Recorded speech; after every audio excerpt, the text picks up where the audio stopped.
Membantu rakyat mendepani cabaran ekonomi semasa yang tidak menentu telah menjadi antara agenda utama pada Simposium Kos Sara Hidup 2023 SKOL 2023 yang telah berlangsung selama 2 hari pada minggu lalu. Apa antara inisiatif dan strategi kerajaan untuk menstabilkan kos sara hidup dan peranan rakyat serta pemain industri dan tanggungjawab bersama untuk mendepani kos sara hidup pada 2024? Tumpuan Bual hari ini mengupas topik kos sara hidup 2024. Teruskan bersama BIS Malaysia.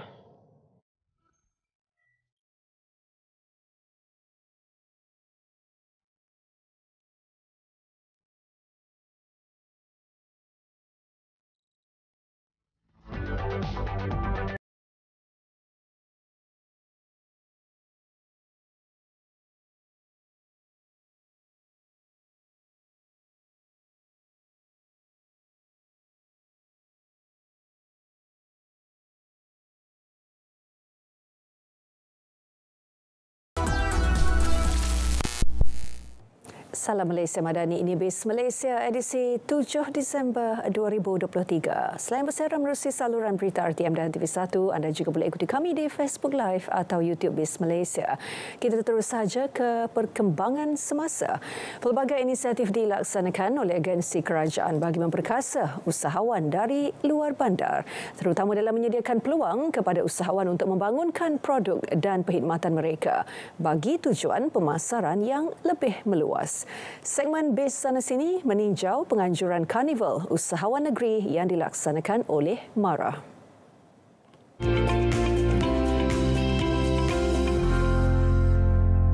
Penganjuran Karnival Usahawan Negeri yang dianjurkan di Medan MARA sepanjang tahun merupakan usaha agensi MARA dalam mengetengahkan produk usahawan luar bandar yang mempunyai kualiti standing dengan jenama yang berada di pasaran. Festival Perak Scent and Delight merupakan karnival penutup bagi tahun 2023 bagi agensi ini mempromosikan produk dari usahawan seluruh negara. Karnival ini melibatkan 20 usahawan produk wangian dan 17 usahawan produk asli Perak. Panjang 3 hari berniaga di sini, saya pun tadi dapat peluang untuk berbual-bual dengan beberapa usahawan dan juga dapat bertanyakan sedikit informasi lah daripada pihak MARA Negeri Perak sendiri. 3 hari berniaga di sini, 39 usahawan ini secara totalnya untuk 3 hari jualan mereka secara total ni berjumlah antara 220 ke 250 ribu lah, lebih kurang macam tu. Dan maknanya kalau ini usahawan individu tu bila saya berbincang dengan mereka, maknanya jualan mereka masing-masing tu ranging daripada RM1,500 sehari kepada ada yang mencecah RM4,000-5,000 sehari lah jualan. Jadi semuanya saya nampak rasa gembira mendapat peluang ini dan rata-rata minta supaya mereka diberikan peluang sebegini lebih kerap lagi lah. Rata-rata usahawan dari Perak ini juga berasa sangat teruja kerana mereka dapat turun padang mempromosikan produk mereka sendiri kepada warga Kuala Lumpur. So dengan event macam ni dia punya dia akan bagi exposure ataupun dia akan bagi membuka mata kepada orang-orang luar tentang di Malaysia ni juga kita ada banyak haruman ataupun minyak wangi yang dikeluarkan oleh syarikat-syarikat tempatan, minyak wangian local brands. So local brands ni kalau kita nak bandingkan dengan jenama-jenama antarabangsa, dia punya kualiti sekarang ni dah jauh berbeza. Dia punya bau tu ada yang kata kita bukanlah dupe ataupun replicate 100%, tapi orang katalah bau dia macam dia kan nak sama 90%, tapi bukan itu yang kita kejar lah. Mama merupakan usahawan MARA dan di samping itu kita juga usahawan perikanan, bantuan perikanan lah dari segi macam-macam lah. So sekarang ni Mama nak minta geran dari MARA pula. InsyaAllah akan ada rezeki. Untuk Mama akan meluahkan produk Mama sendiri, contoh macam sate ikan ke, soto gula ke, yang memang makanan permintaan orang datang ke Lumut lah, nak cari orang Melayu punya produk. Macam kami antara usahawan MARA mendapat bantuan seperti daripada segi premis perniagaan di Ipoh. So kami harap in future mungkin MARA boleh bagi continue support untuk kami untuk dapatkan mana-mana cawangan MARA untuk meluaskan lagi lah empire Mika Pizza di Kuala Lumpur. Untuk ini antara event MARA yang saya rasa sangat menarik saya tak sangka lah dalam 3 hari ini pelibatan customer yang datang tu amat memberangsangkan. So bagi saya kalau ada event MARA lagi lepas ni, insya-Allah kami mungkin akan join lagi. Dengan adanya inisiatif program keusahawanan secara berterusan, ia mampu melonjakkan pertumbuhan ekonomi dalam kalangan usahawan luar bandar sekaligus memberi manfaat kepada masyarakat secara keseluruhan.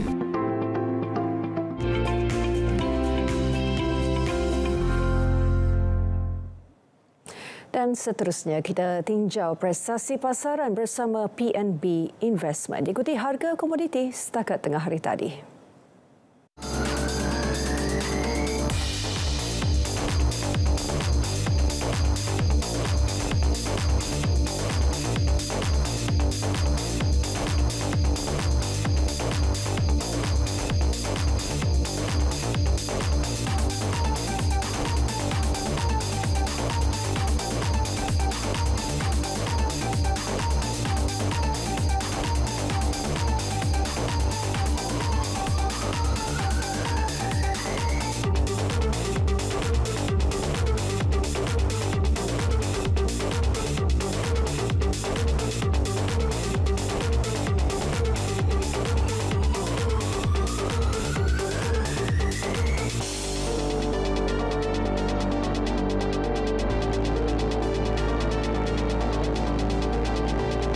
Sebelum memulakan perjalanan, pastikan dokumen perjalanan anda lengkap.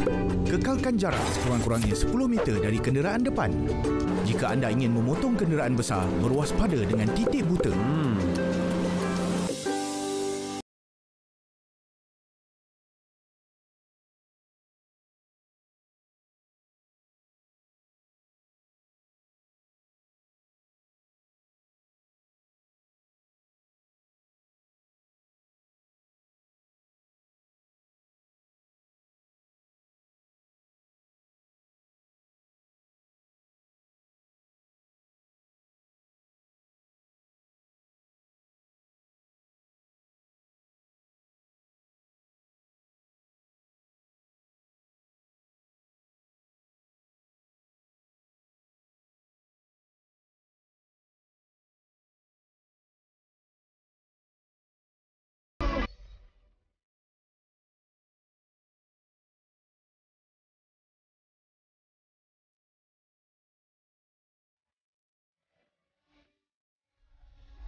Sejauh mana kerajaan boleh terus-menerus mencari kaedah membendung kenaikan harga barang untuk mendepani kos sara hidup, terutamanya pada tahun 2024. Mengupas persoalan ini bersama saya di studio ketika ini Pengarah Majlis Tindakan Kos Sara Hidup Negara, Encik Atan Sapian di studio bersama saya. Terima kasih Encik Atan meluangkan masa untuk kita mengupas topik yang sangat penting yang menjadi persoalan rata-rata rakyat Malaysia di luar sana, bagaimana untuk berdepan dengan kos sara hidup pada tahun mendatang, tahun 2024. Tetapi sebelum itu, Encik Atan boleh kongsikan terlebih dahulu sambutan masyarakat terhadap Simposium Kos Sara Hidup 2023 yang berlangsung pada minggu lepas. Assalamualaikum warahmatullahi wabarakatuh. Selamat petang kepada Hazel. Terima kasih kerana menjemput KPDN dalam program pada petang ini. Untuk makluman penonton saya ingat dan Hazel, kita telah laksanakan simposium kos sara hidup pada 28 dan 29 yang lalu, minggu yang sudah di Putrajaya, dan alhamdulillah kita dapat capai beberapa sasaran yang kita telah tetapkan. Tetapi suka saya maklumkan dalam simposium tersebut peserta yang terlibat, seingat saya dalam 1,100 untuk tempoh 2 hari tersebut, yang meliputi peserta simposium, orang awam yang menghadiri galeri walk kita, dan juga daripada agensi kerajaan lah, NGO dan juga pemain industri sebenarnya.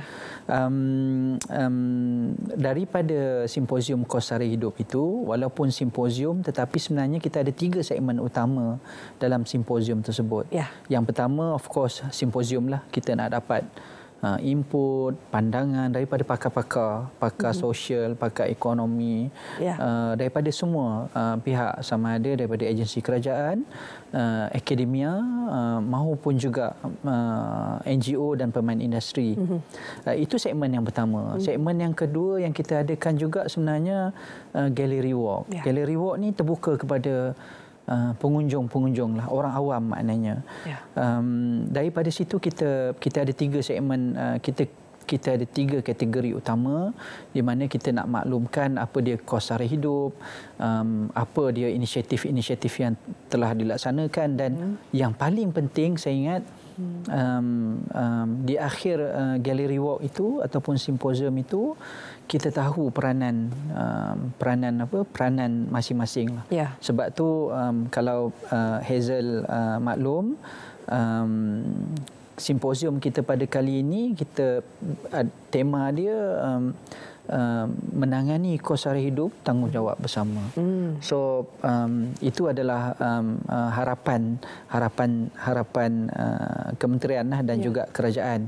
Dan saya ingat antara segmen yang menarik juga, ada satu lagi segmen menarik, iaitu pidato awam.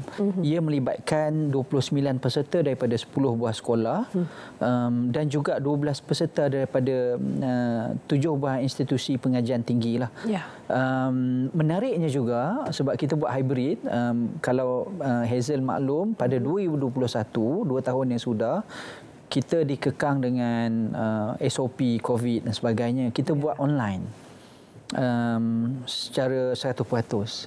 Tetapi kali ini kita masih online juga, dan ini memberi peluang kepada mereka yang tak boleh nak datang ke simposium lah, di tempat lain dan sebagainya. So mengikut catatan kami, lebih kurang 300 ke 400 orang yang mengikuti sesi tersebutlah. Ini adalah jumlah total lah, jumlah keseluruhan. Dan simposium ini kali kedua penganjurannya, ya, Cik Atan, betul? Dan ini satu platform yang cukup besar untuk membincangkan isu berkaitan kos sara hidup secara terbuka dan berskala besar. Mungkin kalau boleh dikongsikan isu-isu berkaitan kos sara hidup yang telah diketengahkan oleh peserta SKOL 2023 sepanjang minggu lepas. Alright, terima kasih Hazel. Secara keseluruhannya kita ada 7 sesi, 6 sesi bual bicara, perkongsian, daripada 19 orang hebat lah, panelis kita lah, yang diterajui oleh 6 moderator hebat juga sebenarnya. Antara panelis-panelis yang saya boleh sebut, Datuk Seri Dr. Muhammad Uzair Mahidin sendiri, iaitu Ketua Perangkawan. Datuk Seri sendiri turun bercerita ataupun berkongsi statistik-statistik yang berkaitan dengan yang berkaitan dengan kos sara hidup, saya ingat. Yang kedua, kita ada Profesor Datuk Norma Mansur, pengarah Pusat Pendidikan Kesejahteraan Sosial Universiti Malaya. Topik yang besar, topik terakhir sebenarnya, iaitu jaminan sosial. Kita ada juga Samsudin Kadir, kita ada Puan Rusidah daripada pengarah bahagian pemakanan Kementerian Kesihatan Manusia Malaysia. Kita juga ada Datuk Dr. Muhammad Izzah Arif dan juga Datuk Haji Muhammad Farid Ravi. Saya ingat 2 figura ini memang kita tahu. Tetapi selain daripada panelis tempatan, kita jemput sebenarnya khas Profesor Dr. N.S. Kuri. Prof. Kuri ini sebenarnya orang Sri Lanka. Tetapi dia telah lama tinggal di Jepun, lebih 33 tahun, dan dia berkongsi adalah topik yang berkaitan dengan diet sebenarnya, relation dia dengan kehidupan sihat dan sebagainya. Yang mungkin saya boleh kongsikan sekejap lagi. Tetapi secara amnya 6 topik yang kita sediakan ni dia ada penceritaan dia tersendirilah. Yeah. Saya ingat saya yang pertama sekali lah saya nak kongsi Prof Corey itu tadi. Kita bercerita pasal diet sebenarnya. Suka saya berkongsi lah kepada rakyat, kepada penonton lah terutamanya. Antara perkara yang dibangkitkan pada simposium, pendapatan kita ni rendah. Tetapi kandungan kalori rakyat Malaysia, pengambilan lah maksud saya, tinggi. Okey. Manakala, interestingly, menariknya, rakyat Jepun ni pendapatan dia tinggi. Tetapi pengambilan kalori dia rendah lah.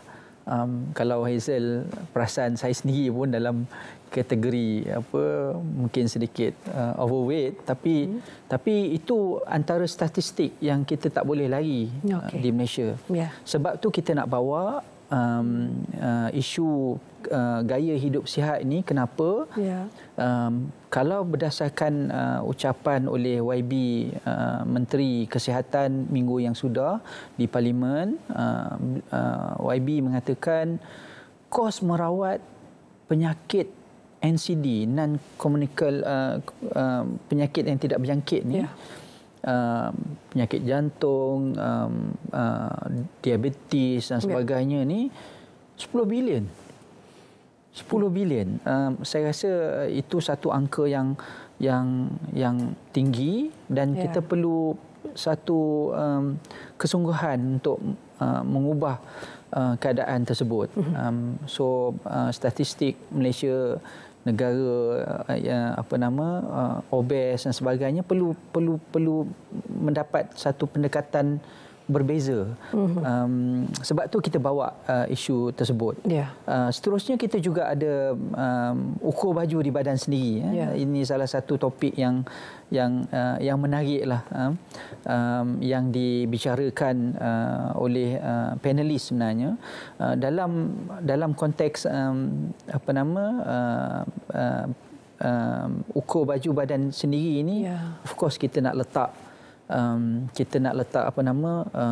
di mana kedudukan kita ataupun isi rumah, satu-satu isi rumah itu tadi, dan di mana mereka membelanjakan perbelanjaan mereka dan sebagainya. Mungkin Hazel, saya suka nak berkongsi lah. Ini berdasarkan dapatan lah daripada survey pendapatan isi rumah pada 2022. Sebagai contoh lah, saya ingat kalau kita lihat dalam kumpulan B40 ada 4 komponen utama lah yang kita tengok. Dia sebenarnya ada 13 komponen, tetapi saya nak highlight 4 komponen. Pemakanan satu, yang keempat perumahan. Makanan ni perbelanjaan bagi B40 ni 23.6%. Maknanya nilai ringgit yang dia perlu belanja untuk setiap bulan tu 23% ni untuk makanan. Which is a big chunk lah. Untuk M40 pula 17%. Untuk T20 11%. Walaupun kadar peratusan dia semakin mengecil bila tingkat kumpulan pendapatan tu menaik, tetapi dari segi nilai sebenarnya dia lagi tinggi lah. So sebab tu saya ingat topik ukur baju di badan sendiri ini kena dibawa juga. Sebab kita perlu lihat dan sebagainya, bagaimana kita boleh bantu. Sebab tu dalam simposium juga sebenarnya kita highlight juga price catcher. Price catcher ni dia membantu pengguna sebenarnya untuk memilih, untuk menilai maklumat yang ada, kedai ni jual berapa, kedai ni jual berapa. Akhirnya mereka perlu membuat keputusan bagaimana mereka ingin membelanjakan pendapatan mereka, gaji mereka dan sebagainya lah. Sebenarnya menarik untuk kita, kalau kita nak menelusuri lebih lanjut mengenai kaitan di antara kos sara hidup ataupun kos untuk makan makanan yang lebih sihat itu sebenarnya adakah lebih tinggi ataupun murah berbanding dengan memilih makanan yang kurang berkhasiat untuk badan? Itu kaitan yang sangat menarik untuk kita perhatikan juga.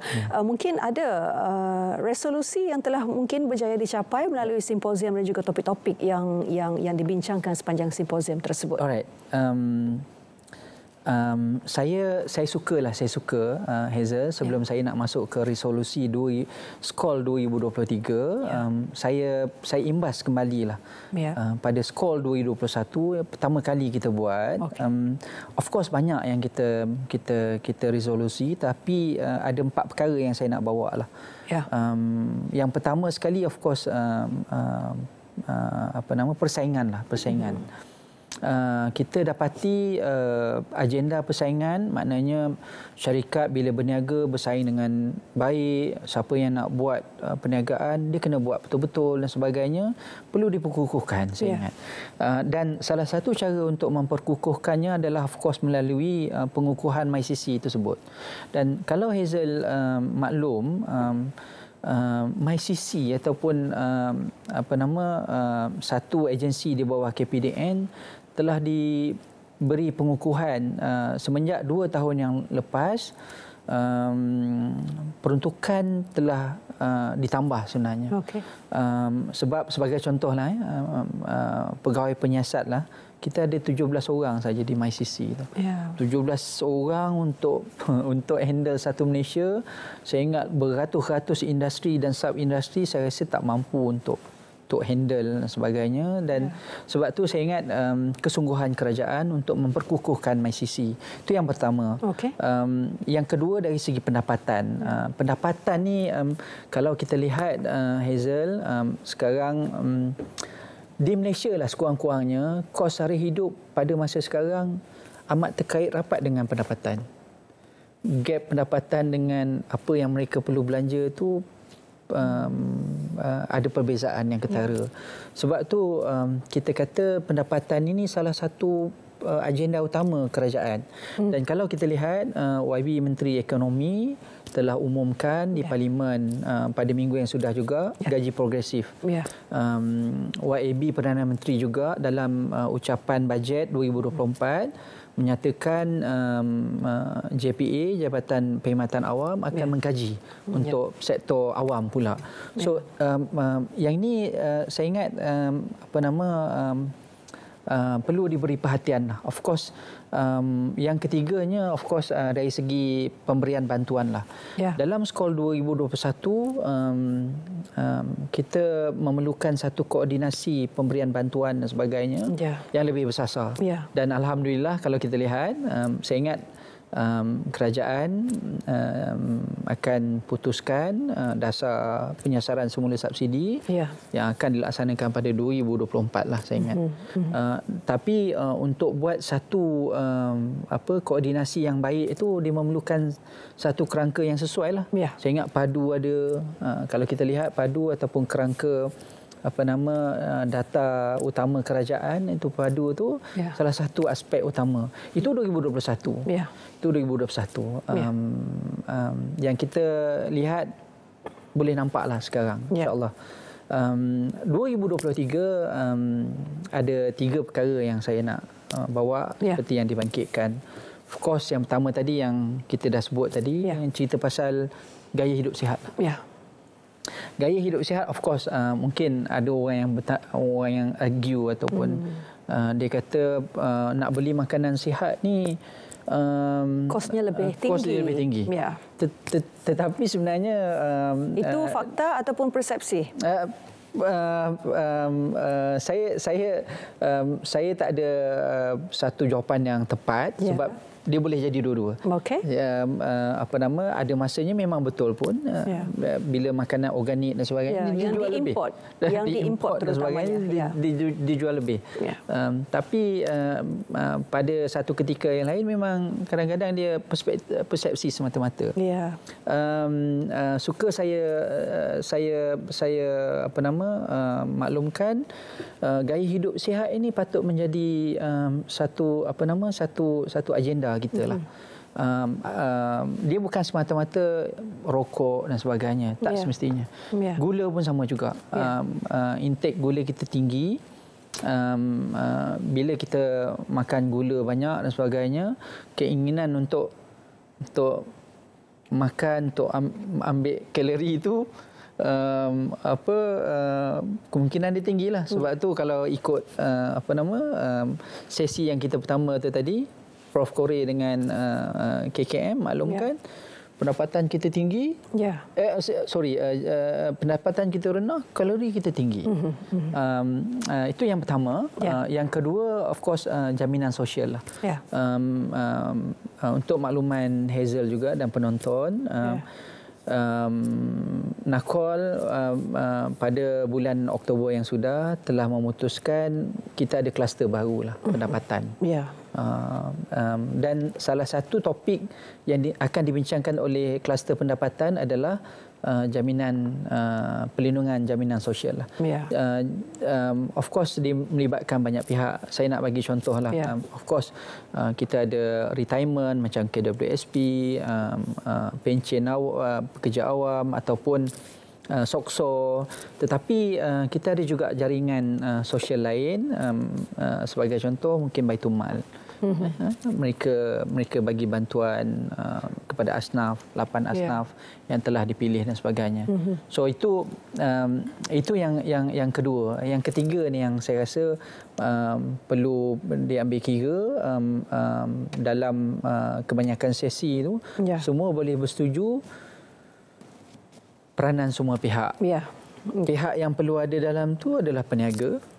Peniaga perlu mengamalkan perniagaan yang sihat. Tadi Hazel sebelum kita start dia maklumkan yang dekat Perak bekalan dan sebagainya, termasuk bekalan. Maknanya mereka menjamin bekalan tidak disorok dan sebagainya. Of course kita ada penguatkuasaan di peringkat KPDN dan sebagainya. Itu yang pertama. Yang kedua, peranan pengguna sendirilah saya ingat. Saya ambil contohlah, of course boikotnya bukan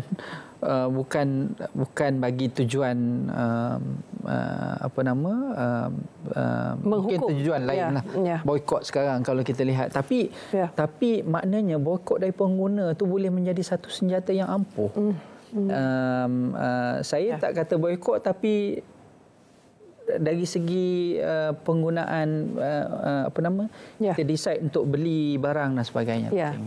So tiga perkara itu tadi. Dan kita kesuntukan masa sebenarnya Encik Atan, tapi mungkin secara ringkas dalam 30 saat berbaki terakhir ini, Encik Atan boleh kongsikan bagaimana semua pihak, mungkin pengguna di luar sana, boleh memainkan peranan mereka untuk menangani kos sara hidup pada 2024 ini. Alright. Terima kasih Hazel. Ini jawapan yang agak sukar sebenarnya, at least bagi saya seorang tanggungjawabnya cukup besar tetapi kalau kita boleh relate kepada diri masing-masing, isi rumah dan sebagainya, kadang-kadang kita perlu fokus kepada diri kita terlebih dahulu. Sebab itu unit yang paling kecil. Bila kita nak berbelanja, kita pastikan apa keperluan kita, itu yang pertama. Lepas tu yang kedua, kita bandingkan.